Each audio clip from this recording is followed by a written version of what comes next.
আসসালামু আলাইকুম। আমি ওয়াইস আহমেদ চৌধুরী। আমাদের জীবনে অনেক প্রবাদ বাক্য আমরা শুনেছি এবং পড়েছি। তার মধ্যে খুব গুরুত্বপূর্ণ একটা জিনিস সবার জন্য, সৎসঙ্গে স্বর্গবাস, অসৎসঙ্গে সর্বনাশ। তো আপনার জীবনে কোনটি ঘটেছে? বর্তমানে কোনটির মধ্য দিয়ে আছেন?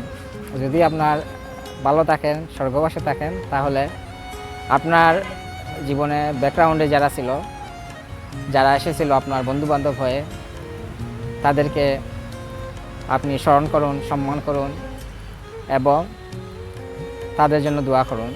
আর যদি আপনার সর্বনাশ হয়ে থাকে, তাহলে এরা যাতে আপনার জীবনে আসতে না পারে, জীবনে যাতে এন্ট্রি করতে না পারে, আপনাকে হস্তক্ষেপ না করতে পারে, আপনার এগিয়ে যাওয়াকে রুখে দিতে না পারে, সেই ব্যবস্থা করুন। তাই তো আবারও বলি, সৎসঙ্গে স্বর্গবাস, অসৎসঙ্গে সর্বনাশ।